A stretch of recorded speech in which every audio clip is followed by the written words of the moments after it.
Please subscribe our channel. निक वेलवेर एक अलग तरह का चोर था।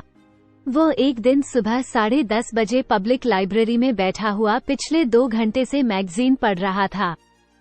इसी दौरान उसके दिमाग में एक आइडिया आया कि क्यों ना वो चोरी के टॉपिक पर एक किताब लिखे जिसका शीर्षक हो चोरी एक आर्ट। इस विषय पर क्या क्या लिखा जाए, इस बारे में वो सोच ही रहा था, तभी एक मोटा सा आदमी आकर उसके पास वाली कुर्सी पर बैठ गया। उसके बैठते ही निक उठने लगा। तभी वह मोटा आदमी बोला, हेलो मिस्टर निक, शायद तुम मुझे नहीं जानते होगे लेकिन मैं तुम्हें जानता हूँ। किसी के रेफरेंस से ही तुम्हारे पास तक पहुँचा हूँ। मेरा नाम विक्टर एलियानोफ है। निक विक्टर को गौर से देखने लगा। तभी विक्टर ने कहा, मैं तुमसे मिलने यहाँ इसलिए आया हूँ कि मैं तुमसे एक ट्रंक चोरी करवाना चाहता हूँ। इतना सुनते ही वेलवेर ने कहा, जब आपको किसी ने मेरे पास भेजा है तो ये भी बताया होगा कि मैं सिर्फ फालतू और मामूली चीजों की ही चोरी करता हूँ। ऐसी चीजों के चुराने में किसी को दुख भी नहीं होता। हाँ, मैं जानता हूँ। जिस संदूक के बारे में मैं बात कर रहा हूँ वो पुराना और जंग लगा है। वह कोई 70-80 साल पुराना है। जब इतना पुराना है तब तो यह ऐतिहासिक महत्व की चीज होगी। नहीं, ऐसा कुछ नहीं है। यह एक फालतू पुराना ट्रंक है। उसे कोई कबाड़ी भी लेना पसंद नहीं करेगा। 1.5 फीट ऊंचा, 2 फीट चौड़ा और 4 फीट लंबा है। जब किसी महत्व का नहीं है तो आप इसे चोरी करवाना क्यों चाहते हैं? मैं समझता हूँ कि इस बात से तुम्हें कोई मतलब नहीं होना चाहिए।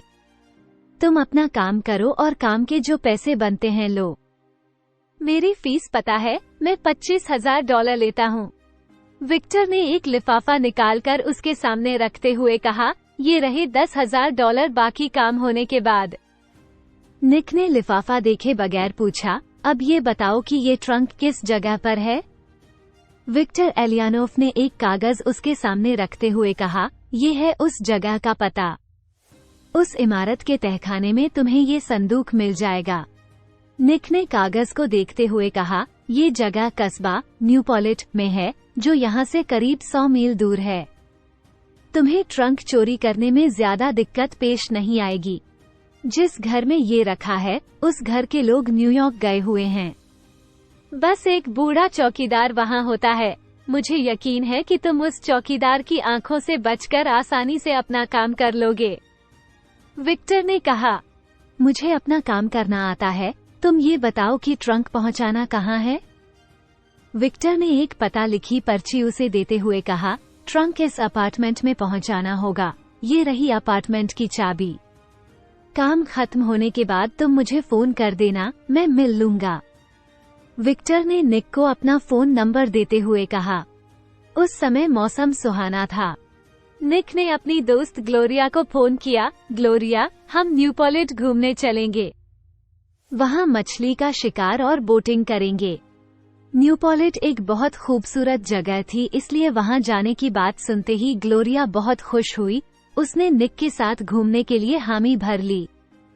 थोड़ी देर बाद निक अपनी कार से एक निर्धारित जगह पर पहुंच गया।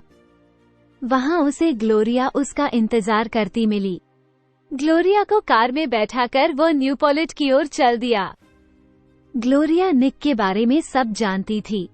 निक ने उसे नए केस के बारे में बता दिया। ग्लोरिया तो वहां जाने से खुश थी। न्यूयॉर्क की भीड़भाड़, उमस से दूर वे चले जा रहे थे। दोपहर 12:30 बजे वे लोग न्यूपोलिट पहुंच गए। झील के किनारे मशहूर होटल माउंटेन हाउस में उन्होंने कमरा बुक कराया। खाना खाकर दोनों घूमने निकल गए।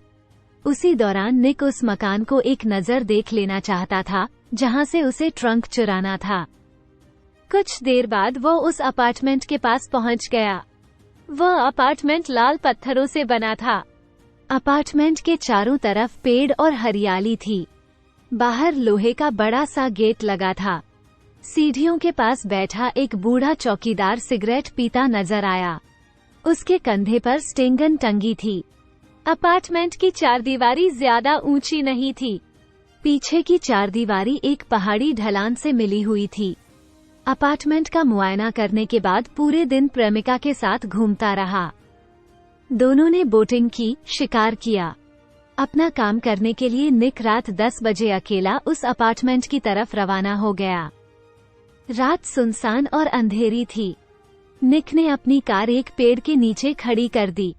फिर वो बड़ी आसानी से दीवार कूदकर अपार्टमेंट की तरफ बढ़ ही रहा था कि सन्नाटे में किसी कार की आवाज आई। निक पौधों की आड़ में हो गया। एक कार फाटक पर आकर रुकी। 3 बार हॉर्न बजाने पर गेट पर लगी बड़ी लाइट जलाकर स्टेंगनधारी चौकीदार गेट के पास पहुंच गया। तभी कार में से एक लड़की उतरी। उसने चौकीदार से कुछ कहा। वो लाइट में खड़ी थी। चौड़े भारी बदन की वो लड़की तंग जीन्स और स्कीवी पहने हुई थी।